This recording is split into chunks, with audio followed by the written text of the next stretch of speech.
Sementara itu, di sisi Roman yang sedang dalam perjalanan menuju kerajaan Luna, Chaden yang memimpin dalam perjalanan tersebut pun merasa terkejut, karena Roman dan pasukannya bisa bergerak tanpa hambatan di cuaca bersalju meski mereka baru pertama kali.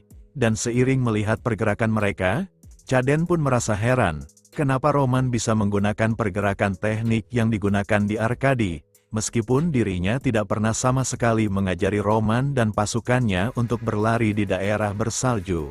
Sehingga Chaden pun bertanya-tanya, apakah Roman mengetahui teknik tersebut dari awal? Tak berselang lama, panggilan dari Sebastian pun tersambung. Di waktu tersebut, Sebastian memberikan informasi dari kerajaan Luna, kalau situasi yang mereka alami sangatlah tidak baik, karena semenjak Jairo memimpin pasukannya menuju serangan kejutan dan malah masuk ke dalam jebakan dan disapu bersih oleh pasukan orc yang dipimpin oleh Graxar, Sebastian berkata kalau situasi mereka benar-benar tidak bisa diprediksi, dan sementara itu, untuk pasukan orc yang dipimpin oleh Graxar yang berjalan lurus menuju benteng kerajaan Luna, jika itu terus begitu, Sebastian berkata kalau serangan yang dilancarkan oleh mereka mungkin akan dimulai bahkan sebelum Chaden dan Roman tiba di kerajaan mereka. Dan dengan situasi tersebut, Chaden yang merasa kesal kepada Jairo yang tidak bisa diajak kompromi bahkan untuk bertahan selama 2 minggu lamanya. Chaden pun mengingatkan kembali Sebastian untuk bertahan sebisa mereka. Serta dia pun berjanji, kalau Chaden akan secepat mungkin agar dia dan Roman serta pasukannya bisa sampai di kerajaan Luna. Dengan situasinya yang mulai tidak bisa diprediksi yang dialami oleh kerajaan Luna, Chaden yang merasa khawatir tentang hal tersebut pun lalu berkata kepada Roman, kalau jarak menuju benteng kerajaan Luna jaraknya sekitar sehari penuh untuk mereka sampai di tempat tersebut, Chaden meminta kepada Roman, kalau mereka akan bergerak dalam kecepatan penuh agar bisa menghemat waktu, dan dengan ia yang akan memandu Roman dan pasukannya melalui rute terpendek, agar bisa menghemat waktu. Jika di dalam perjalanan tersebut Roman dan pasukannya merasa kesulitan untuk mengimbanginya, Chaden meminta Roman untuk jangan sungkan untuk memanggil dirinya itu. Namun seiring berjalannya waktu di dalam perjalanan tersebut, Chaden pun merasa terkejut, karena Roman dengan santainya bisa mengikuti kecepatannya tanpa hambatan sama sekali. Bahkan dengan keterampilannya, Roman bahkan tidak meninggalkan jejak kakinya dalam perjalanan tersebut.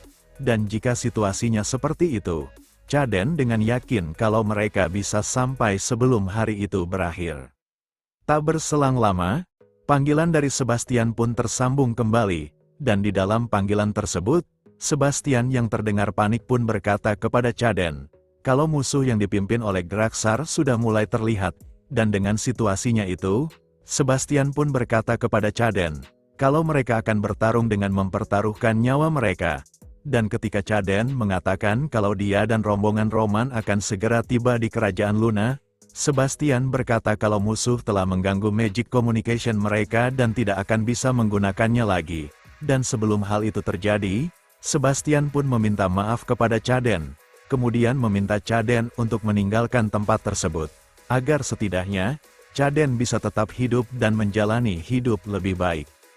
Sementara itu, di pertarungan antara kerajaan Luna dan pasukan orc yang dipimpin oleh Graxar, pasukan orc pun mendominasi dalam peperangan tersebut, dan salah satu prajurit kerajaan Luna yang terlihat sedang memberikan informasi tentang kerajaan Luna yang mendapatkan bantuan dari kerajaan Dimitri yang dipimpin oleh Roman yang membawa pasukan sebanyak 30 orang, serta tindakan tuannya Jairo yang berusaha mengubah arus peperangan sendirian dengan memasang jebakan. Prajurit tersebut berkata kalau hanya itu saja yang ia ketahui tentang situasi kerajaan Luna, dan dengan apa yang sudah ia berikan tersebut, prajurit itu pun meminta ampunan kepada Graxar untuk nyawanya tersebut, dan jika masih tidak bisa, setelah melihat kengerian penyiksaan yang dialami oleh rekan-rekannya itu, prajurit itu meminta agar ia bisa mati secepat mungkin tanpa ada penyiksaan terlebih dahulu, dan di sisi Graxar, dia yang merasa asing dengan nama tersebut serta merasa diremehkan karena bantuan yang dibawa oleh Roman hanya 30 orang prajurit saja.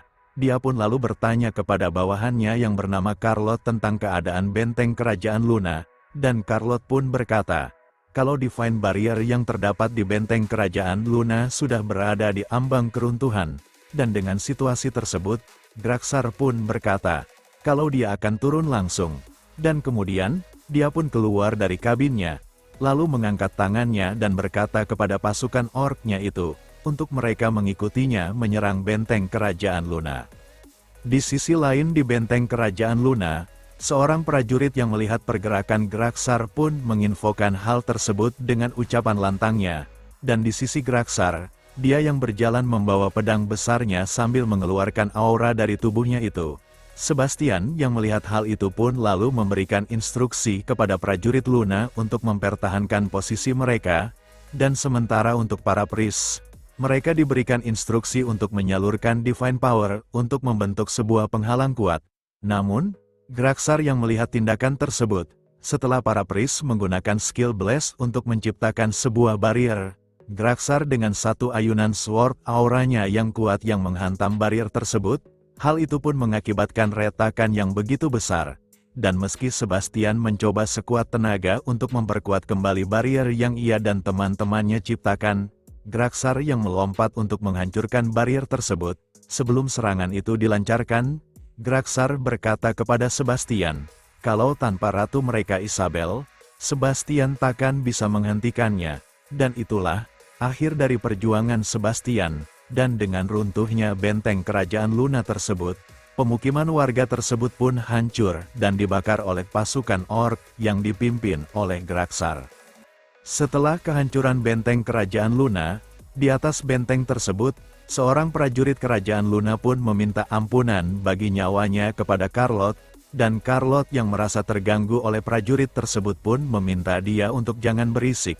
Dan karena prajurit tersebut tidak dibunuh seperti prajurit-prajurit kerajaan Luna yang lain, ada sesuatu hal yang ingin ia lakukan kepada prajurit kerajaan Luna tersebut, dan tak berselang lama, salah satu ork yang melihat pergerakan dari jauh pun lalu menginfokan hal itu kepada Carlot sebagai pemimpin pasukan mereka.